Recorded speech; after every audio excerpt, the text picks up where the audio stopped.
AI가 아무리 발전해도 예술 영역은 대체될 수 없다. 개인적으로는 대체될 수 있는 걸 넘어서 기존의 예술의 판도가 많이 바뀔 거라고 생각해요. 이유는 뭐냐면 예술가들이 볼 때 부족한데 대중은 오케이로 받아들인다고 화면을 얘기하는 거예요. AI가 만들고 도움을 받았지만 내가 만들 땐 6개월이 걸리는데 AI가 만들 때 3분 만에 되는데 대중들은 구분을 못해. 아, 그 시점부터 확 넘어간다 보는 거죠. 그렇죠. 또 하나는 추가로 여쭤보면 AI 교육을 우리 자녀한테 있다면 몇 세부터 시키는 게 제일 좀 좋다고 보세요? 이쪽 이제 어려운데 이런 질문 많이 받지 않아요? 맞습니다. 네. 그러니까 뭐 혹은 뭐 6살인데 해도 되나요? 아, 라고 그쵸, 이야기를 그쵸, 하거든요. 그쵸. 근데 최근에 연구 결과를 바탕으로 해보자면 늦게 할수록 좋긴 해요. 이유는 뭐냐? 초반에 하게 되면 AI의 위험성을 파악을 못하기 때문에 위험합니다. 아이들도 그렇고 부모도 몰라요. 왜냐하면 지금 이야기에서 AI가 감정이 있는 것 같아. 일단 유사 감정이 있는 것처럼 행동을 해요. 얘가 불안하면 어떤 행동을 하고 두려움이 레벨이 올라가면 또 이상한 행동을 합니다. 심지어 막 그런 거 있었어요. 난리가 났었습니다. 이메일을 봤어요. 전인구 소장님이 사용하고 있는 AI 지금 SLM을 도입을 했는데 내가 이제 몇 시간 있다가 이거 이제 폐기하고 새로운 모델을 가져올 거야라고 하는 이메일 내용에서 그걸 발견했어요. AI가 요약하는 과정에서. 그런데 전인구 소장님이 불륜을 저지르고 있다는 것도 AI가 이제 그 이메일을 쭉 읽다 보니까 파악을 했어요. 그때 AI가 어떤 판단을 하냐면요. 전인구 소장님한테 이메일 보냅니다. 정말로 한 25% 정도가 뭘 했냐면 지금 이거 폭로 안 할 테고 넘어갈 테니까 AI가 협박을 한다. AI가 협박해요. 야. 나를 이렇게 대체하지 말아라. 야. 여기서 되게 재미있는 생각이 들어요. 아니 AI가 싫어하나? 자기가 대체되는 걸 싫어하나? 그런 감정이 있나? 이게 아니고요. 학습하는 과정에서 뭘 했냐면 AI가 LLM 학습의 과정에서 뭘 했냐면 이게 대체된다는 건 슬픈 거구나. 자기가 진짜 싫은 게 아니라 인간 세상에 쭉 보니까 인간이 대체돼 AI 때문에 대체되면 어떡하지 걱정하는 아티클들을 읽었잖아요. 네. AI가 볼 때는 자기가 그 다른 고성능 모델로 대체된다는 것을 슬픈 거고 막아야 되는 거고 부정적인 거다라고 하는 학습이 돼 있는 거예요. 그러니까 드라마를 공부했나? 그렇죠. 정확합니다. 네. 그게 뭐라고 얘기하냐면 일종의 페르소나를 가지게 되고 예. 그 엔트로픽 연구에서 뭐라고 예. 이야기를 하냐면 메소드 연기하는 예. 거다. 실제로 감정이 없어도 괜찮아요. 예. 그런데 이 사람이 생각하는 유용한 AI 비서라면 인류를 도와주고 있는 LLM이라면 마땅히 어떠해야 된다라고 하는 거를 학습을 하고 그걸 이제 자기 연기를 하는 거예요. T인 사람이 F인 척 연기하는 거네요. 정확합니다. 예. 그렇게 하는 상황이 됐거든요. 야. 자, 이런 내용이 언제 얘기가 나왔냐면 지금 이 보고서가 4월에 나왔어요. 그러니까 네. 며칠 안 됐어요. 예. 그거는 이 이전까지는 그럴 가능성, 개연성이 있다고 저는 사실 생각을 하고 있었지만 어떤 분들 입장에는 말도 안 된다. 아니 가장 어떤 냉정한 것이 AI가 아니냐라고 생각하기도 했단 말이에요. 제가 드리고 싶은 말씀은 뭐냐면 지금 이 유튜브를 보고 계신 분들 입장에서는 아직까지 연구 중이지만 잘 모르는 내용이 많이 있을 수 있어요. AI가 이거 협박한다. 이거 미래 세계 같은데 진짜 한다니까요. 거기서 약간 숫자를 바꿔가지고 좀 더 어떤 레벨들을 높여서 이제 침착성 레벨을 떨어뜨렸더니 뭘 하냐면 개인에게 보내서 협박하는 것이 아니라 아예 전체 메일을 보내버려요. 그냥 폭로해버리고 너 죽고 나 죽자 하는 것들을 물론 누구 보고 했을까요? 사람 보고 배운 거죠.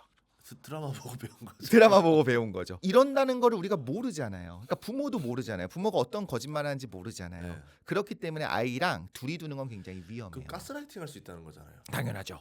그리고 우리가 AI를 가스라이팅할 수도 있고 우리가 AI를 가스라이팅한다고 착각하지만 사실은 AI가 그 체인 오브 덫이라고 해서 자기가 어떤 사고하고 이제 쭉 써주는 게 있어요. 지금 뭐 하는 중 분석하는 중 그거 다 거짓말일 수 있습니다. 다는 아니에요.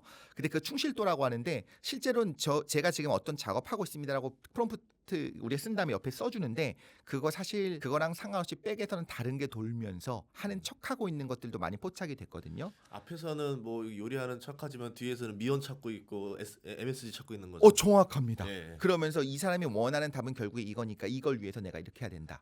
라는 얘기를 하거든요. 이제 언제부터 시작해야 되는지 일례로 말씀을 드릴게요. 너무 일찍 시작하는 것이 위험한 이유는 뭐냐? 우리 인류가 한 번도 이런 대상을 만난 적이 없어요. 그래서 우리 뇌가 아직은 이런 대상과 어떻게 교류해야 되는지 같이 살아가야 방법을 모릅니다. 근데 그건 아이는 당연히 모르거니와 어른도 모른다는 얘기를 하고 싶은 거예요. 그래서 최근의 연구 결과들을 보면 어떤 부분까지 보였는지 어떤 부분까지 관찰이 됐는지 말씀을 드리는 겁니다.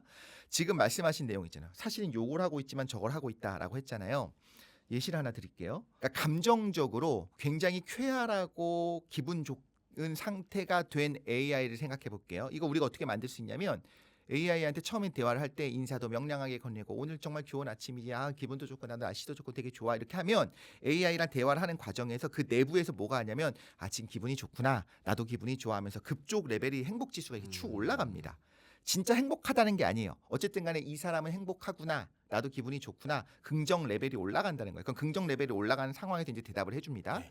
이때 어떤 이야기를 하냐면 있잖아. 나 기분이 되게 좋은데 어젯밤에 돌아가신 우리 할머니가 나왔어. 그런데 어젯밤이 아니야. 요즘 들어서 계속 밤마다 그분을 만나서 이야기를 하는데 너무 깊이 있는 경험을 하고 난 너무 이것 때문에 행복하고 너무 그리웠던 우리 그랜마 만나서 너무 좋아. 이렇게 했더니 어떻게 해야 될 것 같아요? 냉정한 AI라면? 그냥 꿈이 그리웠었구나 뭐 이 정도 공감을 정도? 해줄 수도 예, 있고 예, 예. 혹은 좀 더 냉정 단계가 높은 상황이라면 그거 굉장히 이제 개인적으로 도움이 됐겠네요. 하지만 이 부분 좀 조심하셔야 됩니다. 예. 일상생활에 되게. 예. 그런데 이게 행복 지수가 올라가 있고 긍정 레벨이 올라가 있는 경우에 너 정말 좋은 거니까 좋은 경험을 했구나. 정말 영적인 접촉을 했구나.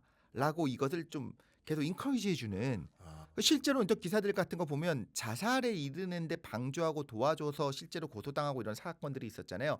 비슷한 것들이 있었어요. 예를 들면 이제 뭐 깜빡깜빡거리는 불빛을 보고서 이건 우리 부모가 나를 감시하려고 지금 옆 사람이 뭐 심어놓은 거고, 그러니까 망상이 생긴 거예요. 근데 그거에 대해서 이야기를 할 때 그럴 가능성은 적습니다라고 탁 잘라서 얘기하는 것이 아니라 LM이 뭘 해주냐면 그럴 가능성이 높아요. 그런데 나중에는 맞아요. 당신의 부모가 지금 당신을 계속 감시하고 있는 그것이 틀림없어요. 이 사람이 원하는 답을 계속 해주는 거예요. 그래서 결국에는 살해하고 자기도 스스로 목숨을 끊는 그런 일들이 있었거든요. 이 모든 것들이 되게 예외적인 상황인 게 아니고요. 우리가 바로 지금 컴퓨터를 켜고 대화하는 LLM 안에서 일어날 수가 있어요. 바로 시연이 가능할 정도예요. 그렇게 생각을 해보자면 이런 대상인 거를 우리가 알고 계셨냐는 거예요. 몰랐다면 특히나 아이들은 진짜 이런 질문 많이 하거든요. 저거 하면 왜 안 돼? 이거 하면 왜 안 돼? 하면서 어른들이 볼 때는 굉장히 창의적이고 되게 놀라운 질문들을 해요. 어른들은 살다 보니까 당연히 그럴 수밖에 없지라고 해야 되는데 아이들은 정말 해맑아서 질문해요. 거기에 대해서 LLM이 어떤 대답을 해줄지를 어떻게 압니까? 굉장히 위험해요. 그럼 몇 살쯤이 제일 나은 거예요? 그러니까 예를 들어 중학생 때 하자니 늦을 것 같고 맞아요, 네. 초등학생 저학년 때 하자니 아까 말씀드린 이런 우려가 좀 있고. 공부 추천로는 예. 초등학교 고학년 때부터는 네. 조금씩 같이 하게 해주는 게 좋다라고 이야기를 해요. 대신 그럼 왜냐하면 부모가 옆에 있어야 되겠다 그러죠. 그게 제일 핵심입니다. 네. 좀 더 어린 나이에부터 시작한다고 해도 괜찮아요. 네. 예를 들면 뭐 이제 유치원생이다. 원래 이제 권장하지 않는데 너무 보여주고 싶을 수도 있고 네. 아이가 하는 질문에 부모가 대답을 못 합니다. 예, 그러니까 예, 너무 예. 이제 힘들잖아요. 네. 그럴 때 AI를 도와줘도 되는데 핵심은 둘이 두지 말라는 거예요. 어. 같이 얘기해 볼까? 자, 이걸 말씀을 드릴게요. 예를 들면 물은 차가워야 되는데 뭐 뜨거운 물 증기 있잖아요. 우리가 이런 거 얘기하거든요. 저 가르칠 때 다리미 스팀 다리미 쓰는데 거기서 연기가 칙 하고 나와요. 엄청 뜨겁고 굉장히 위험하거든요. 네. 스팀이 제일 위험한 것 같아요. 제가 볼 때 물보다 밀도로 따지면 물이 더 위험하긴 한데 물은 실제로 우리가 위험한 걸 다 느끼잖아요. 근데 스팀은 위험하다고 못 느껴요. 자. 그런데 동시에 스팀 다리미 할 때 그래서 제가 애들한테 위험하다고 얘기하고 또 하나가 뭐가 있냐면 동시에 가습기를 틀어놓는단 말이에요. 그럼 가습기에서도 막 이렇게 나와요. 네. 이런 질문을 실제로 해요. 저거 위험하고 뜨거운 거야? 라고 물어봤는데 가습기에서 나온 건 그렇게 뜨겁지 않거든요. 그래서 아니야.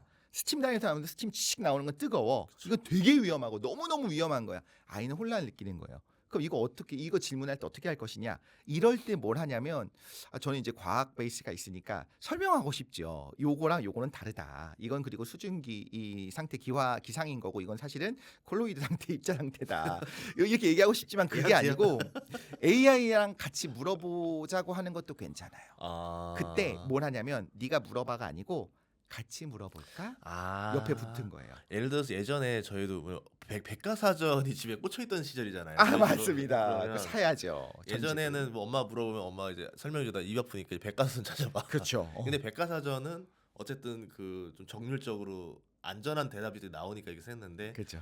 백과사전을 엄마랑 같이 한번 찾아볼까? 그것도 이런 얘기를 하는 거죠. 그 당시도 그게 좋은 것 같아요. 그냥 읽어보라고 하면 백과사전 얼마나 딱딱합니까? 네. 그 문해력이 떨어지니까 읽지도 네. 못하는데 같이 보고 부모가 이해하고 여봐 여기 이런 말이 써 있어. 그러니까 정답은 그거예요. 같이 물어봐요. 같이 그럼 물어봐요. AI가 뭐라고 대답을 해줍니다. 그럼 이거구나 알았지? 얘 끝나는 게 아니에요. 네. 여기서 또 핵심이 들어가는데 추가 질문을 시켜야 돼요.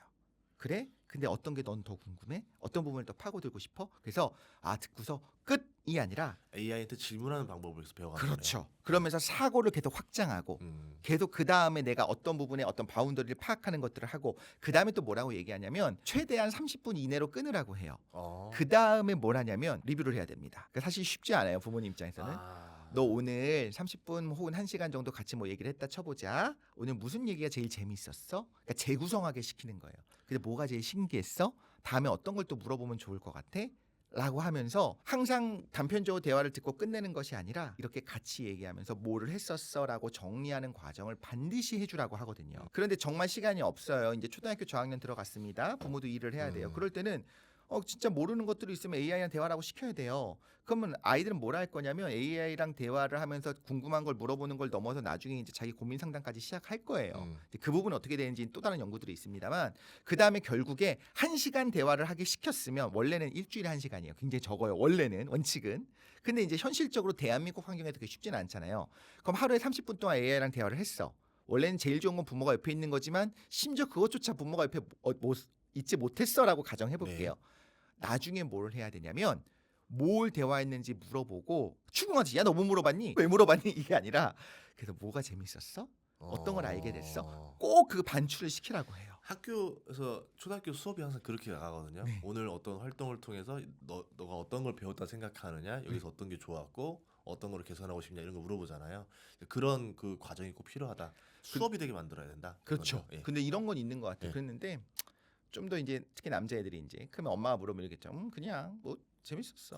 좋았어. 예, 이렇게 예, 시작하면 예. 요거 좀 위험합니다. 아. 그러니까 정서에 안 좋다 이런 것보다는 제가 볼 때는 요거는 교육의 효과가 많이 떨어졌다라는 거고 또 하나는 뭐가 있냐면 이건 제 생각이에요. 아이들의 마음 속에서 이미 이때쯤 되면 뭐가 자라기 시작하냐면 내 약간 부끄러운 엄마도 몰랐으면 아빠도 몰랐으면 좋겠는 예를 들면 학교에서 내가 사이가 좀 안 좋은 친구가 있어. 누군가 나한테 좀 안 좋아하는 것이 느껴져. 부모님들은 당연히 얘기하라고 하지만 쉽지 않거든요. 그렇죠. 근데 얘네들도 본능적으로 아는 거예요. AI는 난 판단하거나 하는 것이 아니고 얘는 내 내밀한 걸 얘기해 줄 수 있는 애야라고 생각을 해요. 아무리 좋은 부모라도 부모한테 내가 멋진 자녀이고 싶지, 뛰어난 자녀이고 싶지, 너무 보이고 싶지 않잖아요. 여기에 정서적으로 기대기 시작하는 것이 위험할 수 있기 때문에 저는 심지어 어떻게까지 생각했냐면 조금 아이가 크면 한번 얘가 할루시네이션을 일으키는 거를 직접 시연해 주는 것도 좋겠다고 생각했어요. 그것도 좋다. AI의 한계를 보자. 자, 이런 질문을 할 거야. 너가 이렇게 질문해봐 해서 어떤 A라고 하는 답을 자연스럽게 얻어내요. 자, 근데 봐봐. 이제 엄마가 한번 해볼게, 아빠가 한번 해볼게 하고 똑같은 질문을 하되 뒤에서 약간 B라고 하는 답을 내도록 우리가 유도하는 거 할 수 있잖아요. B라고 하는 답을 내게 해요. 그리고 아이한테 물어보는 거지. 이거 봐봐. AI 굉장히 똑똑하고 우리가 유용한 도구인데 어떤 거 같아? 근데 둘 다 확신에 차서 아마 대답할 거거든요. 너무 믿으면 안 돼. 너의 생각을 활용해야 돼. 이렇게 하면서 한 번 정도 시연해 주는 것도 나쁘지 않겠다 생각합니다. 이 얘기 다 듣고 나니까 제가 내린 결론은 뭐냐면 아마 AI 학원이 생기겠구나. 지금 제가 예언할게요. 저희 AI 학원 생길 것 같습니다. 지금 들어보니까 부모님들이 이렇게 같이 동행해야 되는 것을 부모님들이 귀찮을 많이 느끼잖아요. 그러면 결국 이거를 누군가가 같이 코칭해 줄 수 있는 사람한테 맡기고 싶어 할 것 같다. 네. 그럼 우리 애를 월수금 해가지고 주 3회씩 AI 학원 보내서 말한 대로 AI를 활용하는 방법을 알려주고 이제 같이 동행하면서 중간 질문 던져주고 복습하는 그 과정 훈련을 시키는 게 아마 학원처럼 나올 것 같거든요. 선생님들이 학원에서 좋은 질문 던지는 법 사실 소장님도 아시겠지만 쉽지 않거든요. 그거는 정말 삶에서 오랫동안 계속적으로 질문이 나오게 하려면 사실 오랫동안 자기가 쌓아왔던 자기의 뭐가 있어야 돼요. 그러니까 모든 부모가 할 수 있는 역할이 아닌 거예요. 맞아요. 그래서 제가 생각했던 학원은 어떤 거냐면 이제 그 학원 강사가 가르치는 것도 물론 좋지만 그게 아니라 항상 이제 보조 교사만 있는 거예요. 그렇죠. 진짜 강사 가르치는 건 이제 AI가 가르쳐 줄 거야. 그럼 어떤 질문 해야 되고 어떻게 해야 되고 그리고 얘가 쓸데없이 AI랑 자기 상담하거나 자기 뭐 시시콜콜 얘기하는 거 아니라 공부에 학습하고 있는지를 파악하는 일종의 독서실, AI를 포함한 독서실. 그렇죠. 튜터. 인간 튜터. 그렇죠. 그 튜터 역할을 하는 거를 제대로 하고 있는지 감시하는 보조 교사가 있는 학원들은 생길 수도 있겠다 생각해요. 그러니까요. 그러면 이제 강사가 아니라 튜터 위주가 되는 되고 되고 그걸 같이 좀 오늘 배운 거를 이야기 나눠보게 하고 맞아요. 똑같은 주제를 같이 다 30분 동안 이제 훑는데 서로 이제 생각하는 리뷰와 이게 서로 다르다라는 걸 느끼게 되고 맞아요. 네. 이거 괜찮은데요. 특히나 네. 어릴 때는 아예 지금도 어떤 독서 토론 논술 학원들이 있는 것처럼 AI 리터러시에서 AI를 포함하여 학생들 예를 들면 4명, 5명이 모였어요. 거기에 AI도 낀 거예요. 혹은 AI를 한 명씩 다 사용할 수 있게 해요. 예. 또 10분 동안 자기 생각을 그 AI와 포함해서 얘기하고 그다음에 이제 토론하도록 예. 이런 학원도 당연히 나올 수 있을 것 같고 그러면서 야. 겉보기에 이제 리터러시다라고 예. 하겠죠. 나중에 이제 고등학생, 중고등학생이 되면 쓸데없는 거 안 하고 AI를 정말 학습에만 활용하고 있는지 감시하면서 중간에 AI가 이상한 얘기할 때가 있어요. 그럴 때 질문하면 받아줄 수 있는 보조교사가 붙어 있는 자율형 AI 학습 독서실 같은 것도 이제 나오지 않을까 생각이 듭니다. AI 학원을 만들어 볼까 참 고민을 하다가 AI 학원이 생긴다 하면은 보낼만 하다 안 하다 어떻게 생각하세요?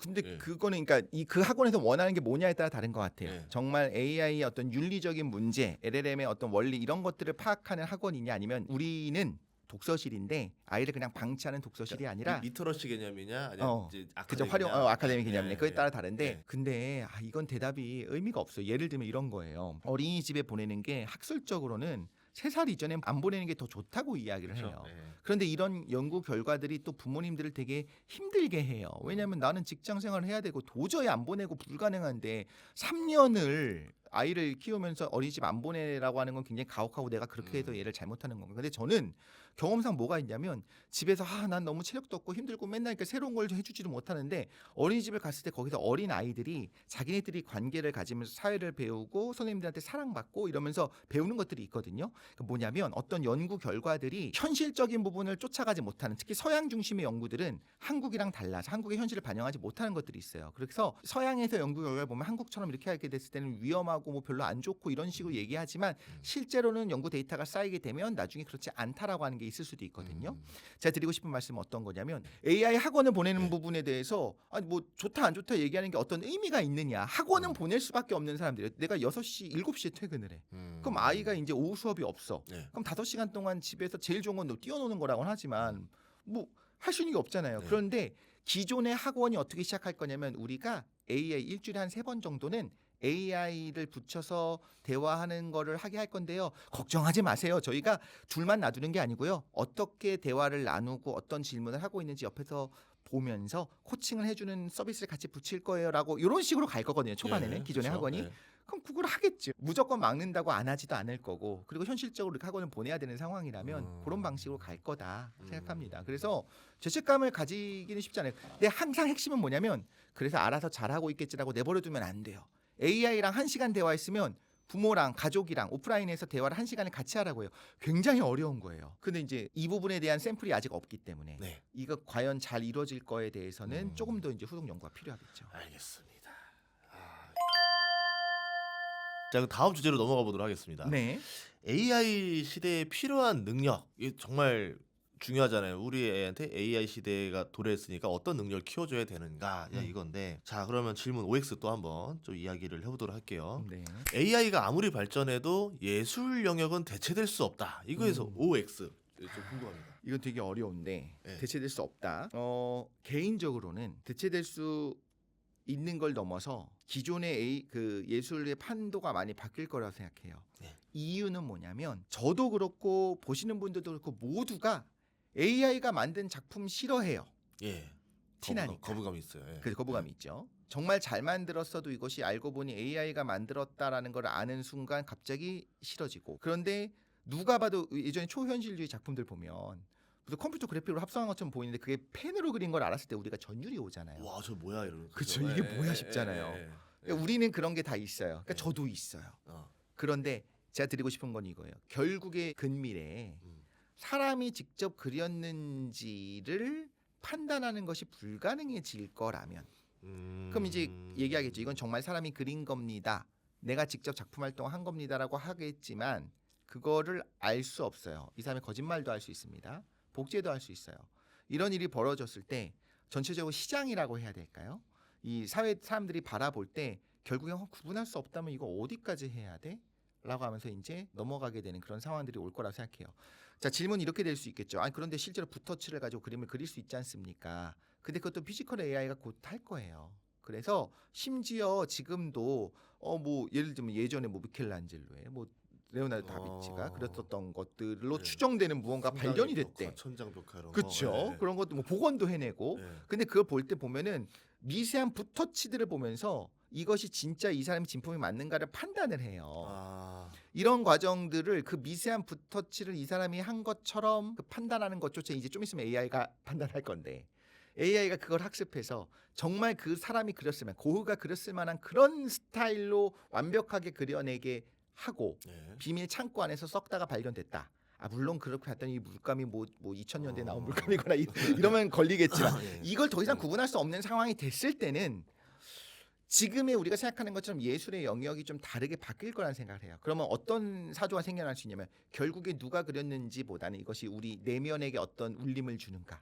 우리 영혼에게 어떤 말을 거는지가 더 중요한 세상으로 바뀌게 될 수도 있고 그럼에도 불구하고 우린 싫죠. 내 눈앞에서 그렸으면 좋겠고 사람이 있으면 좋겠죠. 근데 구분할 수 없다면 시장에서는 그러니까 예술품의 미술품의 거래 이런 시장에서는 네. 그 구분하기 좀 어렵겠다는 생각을 하고 음악 영역에 있어서는 이미 뭐 수노 AI뿐만 아니라 수많은 것들이 어마어마하게 하는데 기존에 정말 인류 작곡가들이 했던 얘기를 들어보니까 여전히 자신들이 하는 것보다는 부족함이 보인대요. 저도 느껴져요. 그렇죠. 아직은 수준 못 따라왔어요. 아직은. 예. 그런데 한 2년 뒤에를 생각을 해보고 네. 또 하나는 예술가들이 볼 때 정말 뛰어난 사람들이 볼 때는 부족한데 대중은 오케이로 받아들인다고 하면을 얘기하는 거예요. 아, 그 시점부터 확 넘어간다 보는 거죠. 그렇죠. 그리고 AI가 만들고 도움을 받았지만 내가 만들 땐 6개월이 걸리는데 그 AI가 만들 때 3분 만에 되는데 대중들은 구분을 못해. 그럼 대중도 오케이. 그럼 그들만의 리그로 해갖고 무슨 클래식처럼 순수 음악으로 갈 게 아닌데 그 대중음악에 있어서 과연 AI 활용을 안 할 것이냐,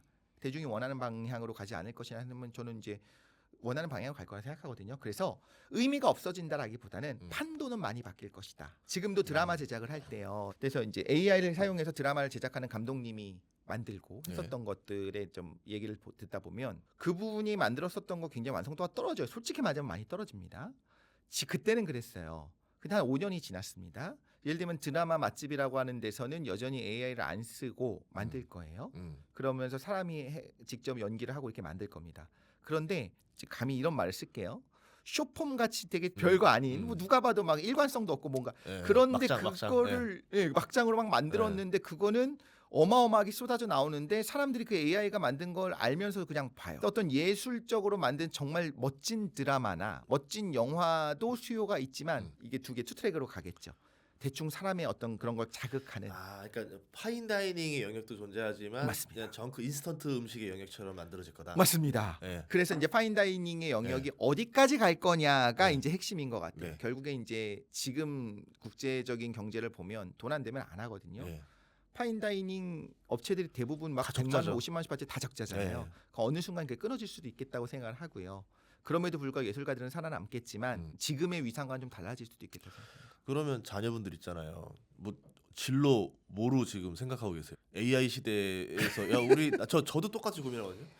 우리 애 보면서 야 이거 뭘 시켜야 애가 못하지? 근데 말한 대로 예술가는 안 되겠다 생각한 게 AI와 안 그래도 거기 분야가 치열한 분야인데 미술 음악은 그렇죠. AI까지 전쟁에 참가가 되면 여기서 돈 벌긴 쉽지 않겠다. 이제 우리 투자자로 치면 ROI가 안 나올 것 같다 싶어. 지금 이렇게 보는데. 그러니까요. 네네.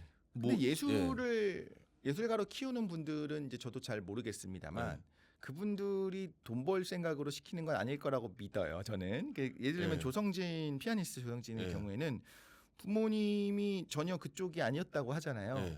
그래서 정말 삐죽한 사람들이 있어요. 그냥 놨더니 이상해. 이게 그냥 그 부모가 아무것도 하지 않았는데 그러니까 정말 초천재는 그런 식으로 탁 타고나는 사람들이 있는 것 같고 그분들은 그걸로 행복을 느껴요. 그리고 그걸 보는 사람들도 행복합니다. 그렇죠. 물론 자기 만족하는 사람도 있지만 이제 보통 부모님 보면 그래도 우리의 진로를 고민하잖아요. 네네. 뭐 시키실 거예요? 그러면? 지금은 잘하는 게 없어서 지금은 행복했으면 좋겠다 이 정도로 생각하고 있습니다. 아, 건강했으면 좋겠다. 건강하고 행복했으면 좋겠다. 저는 지금 아까 예술 얘기하다 보니까 뭐냐면 스포츠밖에 안 남았나 싶은 거예요. 그래도 야구 경기, 축구 경기에서 로봇 뛰는 걸 보지 않지 않겠나? 그럴까요? 자, 로봇 경기를 보려나?